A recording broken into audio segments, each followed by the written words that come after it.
4 जून 1989 China के टियाननमेन square में लाखों लोगों का हुजूम जमा था। इनमें से ज्यादातर प्रोटेस्टर्स स्टूडेंट्स थे जो पिछले 1.5 महीने से यहाँ डटे रहकर देश में डेमोक्रेसी की एस्टैब्लिशमेंट, करप्शन के खात्मे और फ्रीडम ऑफ स्पीच जैसी कई मांगे कर रहे थे। वो नारे लगा रहे थे, हम बदलाव चाहते हैं, हमें बोलने की आजादी चाहिए, लेकिन सत्ता पर विराजमान कम्युनिस्ट पार्टी के कान पर जूं तक नहीं रेंगी। पर जब कम्युनिस्ट पार्टी को लगने लगा कि लाखों की तादाद में जमा स्टूडेंट्स की ये भीड़ एक बड़ी क्रांति लाकर कम्युनिज्म की जड़ों को हिला सकती है, तो उसने इतिहास का सबसे खूनी फैसला लिया। रात के सन्नाटे में लाखों सोल्जर्स और सैकड़ों टैंक्स को बीजिंग की सड़कों पर उतार दिया गया और आर्मी को ऑर्डर दिया गया, clear the square at any cost. इसके बाद टियाननमेन स्क्वायर पर जो हुआ उसने पूरी दुनिया को झकझोर कर रख दिया। चीन की सेना ने खुलेआम निहत्थे लोगों पर गोलियों की बौछार कर दी। क्रूरता की हद तो तब पार हो गई जब चीन की सेना ने सरकार के आदेश पर टैंकों से अपने ही नागरिकों को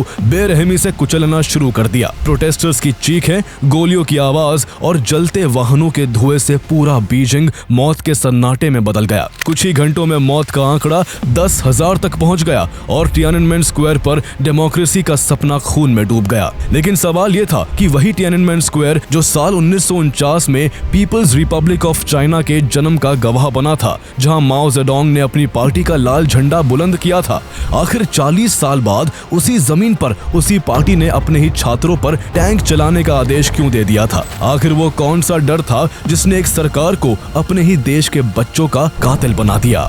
The question of the day, are events in China out of control? For the second day in a row, 1 million demonstrators have filled the streets of Beijing, and there have been demonstrations for democracy. Huge strike force from the west, consisting of 500 trucks full of troops, an estimated 8,000 soldiers, moved into the city. The troops have been firing indiscriminately, but still, there are thousands of people on the streets who will not move back. A young Chinese stops an army tank column with nothing more than his courage and ideal. The exact death toll from the crackdown remains unknown, with estimates ranging from several hundred to several thousand. The occupation of Beijing's Tiananmen Square is over. The student protests that gripped the world crushed in a bloody nighttime army assault. 1 अक्टूबर 1949 से China पर सिर्फ एक ही party, Chinese communist party CCP का शासन रहा है। तब से सरकार से लेकर सेना और कानून व्यवस्था तक हर चीज पर इस पार्टी का पूरा कंट्रोल था। 1976 में जब पार्टी के सबसे बड़े नेता माओ जेडोंग की मौत हुई तो चाइना ने एक नए दौर में कदम रखा। उनके बाद देश की कमान डेंग जियाओपिंग ने संभाली, जिन्होंने न केवल कम्युनिस्ट पार्टी की राजनीतिक पकड़ को बरकरार रखा बल्कि चाइना को बदलने के लिए बड़े इकोनॉमिक रिफॉर्म्स भी शुरू किए। कल्चरल रेवोल्यूशन की तबाही से देश को उबारने और मॉडर्नाइजेशन की राह पर ले जाने के लिए डेंग ने रिफॉर्म एंड ओपनिंग अप नीति लागू की। उस नीति के तहत सरकार ने फॉरेन इन्वेस्टमेंट को बढ़ावा दिया, प्राइवेट बिजनेस स्टार्ट करने की परमिशन दी और कई स्पेशल इकोनॉमिक जोन्स बनाए। सरकार के इन कदमों से चाइना की इकोनॉमी में नई जान आने लगी। लाखों लोग गरीबी से बाहर निकले और चाइना ग्लोबल मार्केट से जुड़ने लगा। लेकिन इस बदलाव के साथ कुछ दिक्कतें भी आई। प्राइवेटाइजेशन बढ़ा तो करप्शन भी बढ़ा। डेंग जियाओपिंग के करीबी लीडर्स अपनी जेबें भरने लगे। देश में महंगाई काफी तेजी से बढ़ने लगी। अमीर और गरीब के बीच की खाई गहराने लगी। गांवों से लोग रोजगार की तलाश में शहरों की ओर भागने लगे, लेकिन वहां भी जॉब अपॉर्चुनिटीज बहुत कम थी। यूनिवर्सिटी ग्रेजुएट्स, खासकर सोशल साइंसेज और ह्यूमैनिटीज के स्टूडेंट्स बेरोजगार रहने लगे। प्राइवेट कंपनीज अब किसी पर्टिकुलर स्टेट के स्टूडेंट्स को नौकरी देने के लिए बाध्य नहीं थी। रिजल्ट ये हुआ कि कई हाई पेइंग जॉब्स नेपोटिज्म और फेवरेटिज्म की भेंट चढ़ गई, जिससे चाइना में एक अच्छा स्टेट असाइंड प्लेसमेंट पाना यूथ के लिए सपना बन गया। इस अनएम्प्लॉयमेंट एंड इनइक्वालिटी ने यूथ में गुस्सा भर दिया और यूनिवर्सिटीज पॉलिटिकल डिबेट का नया मैदान बन गई। स्टूडेंट्स ने खुलकर डेमोक्रेसी, ट्रांसपेरेंसी और ह्यूमन राइट्स की मांगों को उठाना शुरू कर दिया। इसी माहौल में साल 1986 में इंग्लैंड के प्रिंसटन यूनिवर्सिटी में एस्ट्रोफिजिक्स के प्रोफेसर रहे फैंग लिजी चाइना लौटे और देश की कई यूनिवर्सिटीज का दौरा किया। इस दौरान उन्होंने लिबर्टी, ह्यूमन राइट्स और सेपरेशन ऑफ पावर्स पर लेक्चर्स दिए। फैंग का मानना मानना था कि चाइना की असली समस्याओं का हल केवल पॉलिटिकल रिफॉर्म है। जल्द ही फैंग के फॉलोअर्स की संख्या बढ़ने लगी और उनके रिकॉर्डेड स्पीचेस देश भर में तेजी से सर्कुलेट होने लगे। यूथ के बीच तेजी से पॉपुलर हो रहे फैंग अब कम्युनिस्ट पार्टी को खटकने लगे, इसलिए उसने उन पर आरोप लगाया कि वो देश में वेस्टर्न लाइफस्टाइल, कैपिटलिज्म और मल्टी पार्टी सिस्टम्स को बढ़ावा देकर यहाँ की सोशलिस्ट आइडियोलॉजी और ट्रेडिशनल वैल्यूज को कमजोर कर रहे हैं। लेकिन इससे युवाओं में फैंग की पॉपुलैरिटी कम नहीं हुई और दिसंबर 1986 में हजारों स्टूडेंट्स अपनी मांगों को लेकर सरकार के खिलाफ सड़कों पर उतर आए। जल्द ही ये प्रोटेस्ट शंघाई, बीजिंग और कई शहरों में भी फैलने लगे। इस तरह के बनते माहौल में देश की लीडरशिप भी दो धड़ों में बट गई। एक और चेन यून जैसे कंजर्वेटिव्स थे जो स्ट्रिक्ट कंट्रोल के पक्ष में थे, तो वही दूसरी ओर हु याओबांग और जाओ जियांग जैसे रिफॉर्मिस्ट थे जो स्टूडेंट्स की बातों में दम देख रहे थे। जहां जाओ जियांग प्रीमियर यानी हेड ऑफ गवर्नमेंट थे, वही Hu Yaobang Chinese communist party CCP के जनरल सेक्रेटरी के पद पर काम कर रहे थे। लेकिन जनरल सेक्रेटरी के रूप में हु याओबांग की प्रगतिशील सोच पार्टी के हार्डलाइनर्स को पसंद नहीं आई। उन्होंने हु याओबांग पर आरोप लगाया कि उन्होंने प्रोटेस्ट को गलत तरीके से हैंडल किया है और स्टूडेंट्स के प्रति सॉफ्ट रवैया अपनाकर पार्टी की अथॉरिटी कमजोर की है। पार्टी के अंदर उनके खिलाफ विरोध इतना ज्यादा बढ़ गया कि आखिरकार उन्हें 1987 में पार्टी के जनरल सेक्रेटरी के पद से इस्तीफा देना पड़ गया। उनके इस्तीफे ने उन्हें युवाओं के लिए उम्मीद का प्रतीक बना दिया। चाइना में करीब 2 सालों तक स्टूडेंट प्रोटेस्ट की चिंगारी धीरे धीरे धधकती रही। इसी बीच 15 अप्रैल 1989 को हु याओबांग की अचानक मिस्टीरियस तरीके से डेथ हो गई, जिससे सबसे बड़ा झटका स्टूडेंट्स को लगा। स्टूडेंट्स ने माना कि उनकी मौत के पीछे कंजर्वेटिव्स का दबाव था। इस तरह पहले से ही इकोनॉमिक डिससैटिस्फैक्शन, पॉलिटिकल फ्रस्ट्रेशन और बदलाव की चाह से उबल रहे यूथ को हु याओबांग की मौत ने चिंगारी दे दी। इसके बाद हजारों स्टूडेंट्स तियाननमेन स्क्वायर में हु याओबांग को श्रद्धांजलि देने और उनकी याद में शोक सभाएं करने के लिए जुटने लगे। लेकिन किसे पता था कि जल्दी ही ये शोक सभाएं इतने बड़े आंदोलन का रूप ले लेंगी जो कम्युनिस्ट पार्टी की कठोर सत्ता को भी हिला कर रख देंगी। हु याओबांग की मौत ने पूरे चीन को शोक में डुबाने के साथ साथ स्टूडेंट्स के बीच एक जबरदस्त पॉलिटिकल एनर्जी भर दी। स्टूडेंट्स अब एकजुट होकर सरकार से उन्हीं रिफॉर्म्स की मांग करना चाहते थे जिनके लिए हु हमेशा उनके साथ खड़े रहे थे। उनकी मौत के तुरंत बाद तियाननमेन स्क्वायर में लोग जमा होने लगे। शुरुआत में ये केवल एक शांत श्रद्धांजलि सभा थी, लेकिन जल्दी ही ये पॉलिटिकल एक्सप्रेशन का रूप लेने लगी। हु याओबांग की मौत के केवल 2 दिन बाद 17 अप्रैल 1989 को दसियों हजार स्टूडेंट्स अलग अलग यूनिवर्सिटी से तियाननमेन स्क्वायर पर इकट्ठा हो गए। इतनी बड़ी भीड़ ने स्टूडेंट्स को अपनी ताकत का एहसास करवाया, जिससे वहां सरकार विरोधी नारे गूंजने लगे। इस दौरान स्टूडेंट्स लगातार overthrow corrupt officials, long live democracy, long live freedom जैसे नारे लगा रहे थे। जल्दी ही स्टूडेंट्स ने 7 डिमांड्स का एक ड्राफ्ट तैयार किया, जिसमें press freedom, freedom of speech, government transparency, corruption के खिलाफ कार्रवाई, एजुकेशन के लिए ज्यादा फंडिंग, स्टूडेंट रिप्रेजेंटेटिव से डायलॉग और इंडिपेंडेंट ऑर्गेनाइजेशंस बनाने का अधिकार जैसी मांगे शामिल थी। उन्होंने सरकार से इसे जल्द से जल्द लागू करने की मांग की, लेकिन पुलिस ने वहां पहुंचकर लाठीचार्ज कर स्टूडेंट्स को तितर-बितर कर दिया। लेकिन इससे हालात सुधरने के बजाय तेजी से बिगड़ने लगे और स्टूडेंट्स की मांगे देश में चारों ओर गूंजने लगी। 22 अप्रैल को हु याओबांग का स्टेट फ्यूनरल होना था। ऐसे में अपने प्रिय नेता की याद में तियाननमेन स्क्वायर पर एक दिन पहले से ही भारी मात्रा में स्टूडेंट्स जुटने शुरू हो गए और अगले दिन तक उनकी ये संख्या करीब 1 लाख तक पहुंच गई। ऐसे में हु का अंतिम संस्कार अथॉरिटीज को ग्रेट हॉल के भीतर करना पड़ा, लेकिन इस दौरान किसी भी स्टूडेंट को अंदर घुसने और उनके अंतिम दर्शन करने की परमिशन नहीं दी गई। इससे बाहर आंदोलन कर रहे छात्रों की भावनाएं चरम पर पहुंच गई और कुछ स्टूडेंट्स जोर जबरदस्ती से ग्रेट हॉल में घुसने की कोशिश करने लगे। ज़ोउ योंगजुन, गुओ हाइफेंग और ज़ैंग जियांग नाम के 3 स्टूडेंट्स ने घुटनों के बल बैठकर चाइनीज प्रीमियर ली पेंग से मिलने की मांग की, लेकिन ली पेंग तो क्या, कम्युनिस्ट पार्टी का कोई भी नेता बाहर नहीं आया, जिससे स्टूडेंट्स के गुस्से की आग और तेज हो गई। शाम ढलते ही चांगशा और जियान में वायलेंट राइट्स भड़क उठे। जियान में प्रोटेस्टर्स ने दुकानों और गाड़ियों को आग के हवाले कर दिया। पुलिस ने 350 से ज्यादा लोगों को अरेस्ट किया, लेकिन इसके बाद भी प्रोटेस्ट रुकने का नाम नहीं ले रहे थे। अब ये लहर पूरे चीन में फैल चुकी थी। नेशनल लेवल पर हालात अस्थिर होने के बाद चाइना के प्रीमियर ली पेंग इन प्रोटेस्ट को रोकने के लिए और स्टूडेंट्स को बदनाम करने के लिए तरह तरह के हथकंडे अपनाने लगे। 26 अप्रैल 1989 को को कम्युनिस्ट पार्टी के ऑफिशियल न्यूज़पेपर पीपल्स डेली ने अपने फ्रंट पेज पर it is necessary to take a clear cut stand against disturbances headline के साथ स्टूडेंट मूवमेंट के खिलाफ एक एडिटोरियल पब्लिश किया। इसमें स्टूडेंट मूवमेंट को टर्मोइल यानी देश को अनस्टेबल करने की साजिश बताया गया। एडिटोरियल में इस्तेमाल किए गए शब्द इतने कठोर थे कि लोगों को कल्चरल रेवोल्यूशन के समय सरकार द्वारा जनता पर ढाए गए जुल्म की याद आ गई। ऐसा करके सरकार स्टूडेंट्स को डराना चाहती थी, लेकिन इससे स्टूडेंट्स और ज्यादा भड़क गए। अगले ही दिन हजारों लोग सड़कों पर उतर आए। Beijing students autonomous federation union ने राजधानी बीजिंग में एक विशाल रैली निकाली, जिसमें 1 लाख से ज्यादा स्टूडेंट्स मार्च करते हुए तियाननमेन स्क्वायर पहुंचे। रास्ते में फैक्ट्री के हजारों मजदूर और आम नागरिक भी उनसे जुड़ गए और यह आंदोलन अब जन आंदोलन में बदल गया। बढ़ते प्रोटेस्ट के चलते 29 अप्रैल को स्टेट काउंसिल के स्पोक्सपर्सन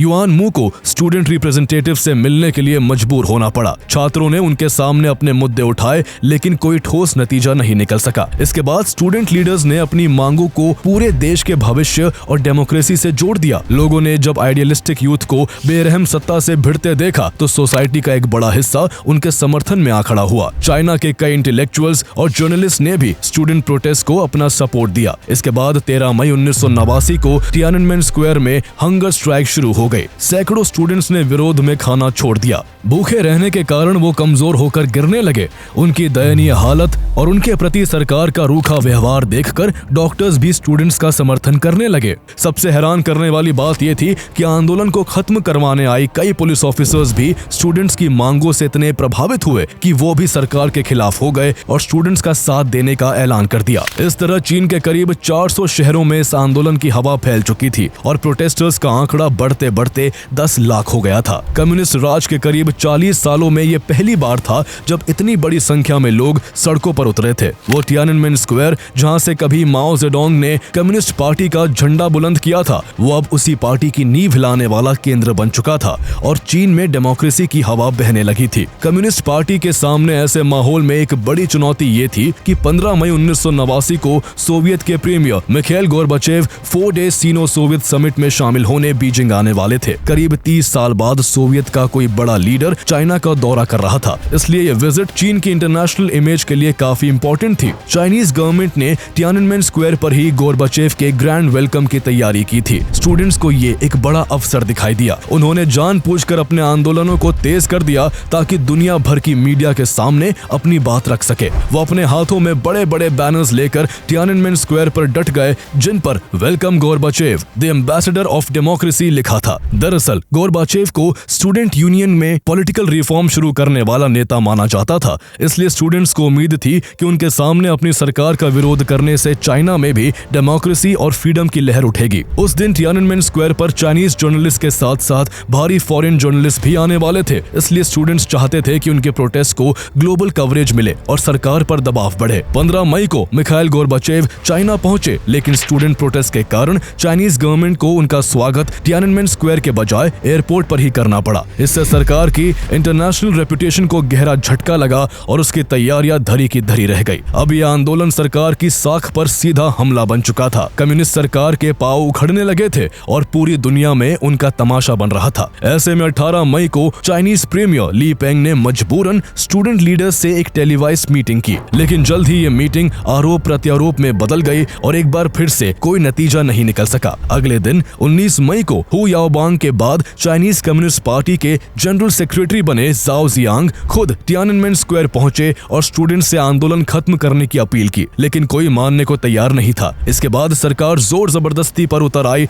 और सख्ती दिखाते हुए 20 मई को बीजिंग में मार्शल लॉ लगा दिया। आर्मी को आदेश दिया गया कि किसी भी कीमत पर स्टूडेंट प्रोटेस्ट को खत्म किया जाए, लेकिन जब सेना ट्रक्स और टैंक्स के साथ तियाननमेन स्क्वायर की ओर बढ़ी तो स्टूडेंट्स और आम लोगों ने एक्स्ट्राऑर्डिनरी यूनिटी दिखाते हुए उनका रास्ता रोक लिया। वो टैंकों के आगे ह्यूमन बैरिकेड्स बनाकर खड़े हो गए। उनके हाथों में बड़े बड़े पोस्टर्स थे जिन पर लिखा था लिबर्टी और डाई। भीड़ की इस ताकत को देखकर 24 मई को अथॉरिटीज को सेना को पीछे हटने का आदेश देना पड़ा। कुछ पल के लिए ऐसा लगा कि स्टूडेंट्स की यूनिटी ने सरकार की ताकत को झुका दिया है, लेकिन यह सन्नाटा तूफान से पहले की शांति था। इसके केवल 1.5 हफ्ते बाद चाइनीज गवर्नमेंट स्टूडेंट्स के साथ कुछ ऐसा करने वाली थी जो इतिहास में हमेशा के लिए एक क्रूर और भयानक घटना बनकर रह जाने वाली थी। 1 जून 1989 को मिनिस्ट्री ऑफ स्टेट सिक्योरिटी के चीफ जिया चुनवांग हांगकांग ने पैरामाउंट लीडर डेंग जियाओपिंग को एक रिपोर्ट भेजी। रिपोर्ट में कहा गया कि वेस्टर्न आइडियोलॉजिकल इन्फ्लुएंस और अमेरिकन इंटेलिजेंस एजेंसी CIA के प्रोपेगेंडा के जरिए स्टूडेंट्स प्रोटेस्ट को भड़काया जा रहा है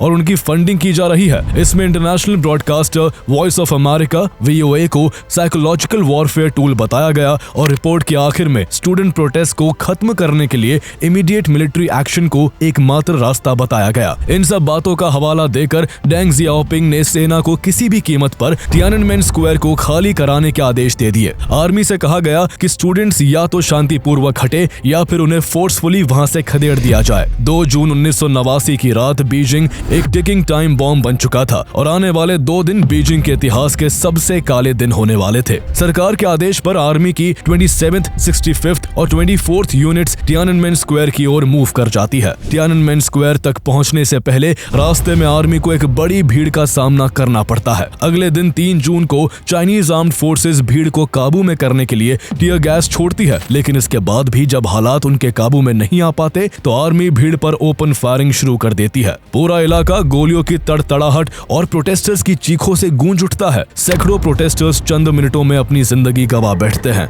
और सैकड़ों बुरी तरह घायल हो जाते हैं। ट्रक्स और टैंक्स की गड़गड़ाहट से धरती कांप उठती है और हवा में फैली बारूदी गंध माहौल को और भी डरावना बना देती है। लेकिन इन सब के बावजूद स्टूडेंट्स के चेहरे पर डर का नामो निशान नहीं था। एक को गोली लगती थी तो दूसरा अपने आप को आर्मी के आगे कर देता था। वो न केवल निडरता के साथ खड़े थे बल्कि आर्मी के काफिले पर पत्थरों की बारिश भी कर रहे थे और मौका मिलते ही वेपन से भरे आर्मी की गाड़ियों में आग भी लगा दे रहे थे। इस तरह प्रोटेस्टर्स 65 PLA ट्रक्स और 47 आर्मर्ड पर्सनल कैरियर पूरी तरह जला देते हैं, जिससे सिचुएशन और नाजुक बन जाती है। चैंगएन एवेन्यू, म्यूक सिटी और जिडान में प्रोटेस्टर्स और आर्मी के बीच सबसे ज्यादा झड़पें होती है और वहां सबसे ज्यादा लोग मारे जाते हैं। इसके बाद चाइनीज आर्मी अपने टैंक्स और वेपन्स के साथ तेजी से तियाननमेन स्क्वायर की ओर बढ़ते हुए रात के 1 बजे चारों दिशाओं से स्क्वायर में घुस जाती है। इसके बाद आर्मी मेन रोड्स को ब्लॉक कर देती है ताकि अंदर प्रोटेस्ट कर रहे लोगों को किसी तरह की बाहरी मदद ना मिल सके। कुछ देर बाद लाउड स्पीकर्स पर प्रोटेस्टर्स के लिए इमरजेंसी अनाउंसमेंट की जाती है कि या तो स्क्वायर खाली करो वरना नतीजे भुगतने के लिए तैयार रहो। कुछ स्टूडेंट्स डरकर वहां से चले जाते हैं, लेकिन हजारों की तादाद में स्टूडेंट्स अब भी वही डटे हुए थे जो अपने अधिकार मिलने तक वहां रहने की कसम खाते हैं। इससे 4 जून की सुबह होते होते हालात पूरी तरह बेकाबू हो जाते हैं और चाइनीज आर्मी का क्रूर चेहरा सामने आने लगता है। कई आर्मर्ड पर्सनल कैरियर्स और टैंक्स स्टूडेंट्स द्वारा बनाए गए बैरिकेड्स को रौंद डालते हैं और इस दौरान आगे आने वाले स्टूडेंट्स पर टैंक को चढ़ा देते हैं। केवल टैंक से ही सैकड़ों लोगों को कुचल दिया जाता है। इससे वहां अफरा तफरी फैल जाती है, लोग चीखने चिल्लाने लगते हैं और डर कर इधर उधर भागने लगते हैं। जिसको जहां जगह मिलती है वो वही छिप जाता है। इस दौरान कुछ प्रोटेस्टर्स बसेस और बिल्डिंग्स में छिपने की कोशिश करते हैं, लेकिन आर्मी वाले उन्हें बाहर घसीटकर पहले बुरी तरह से पीटते हैं और फिर उन्हें गोलियों से भून डालते हैं।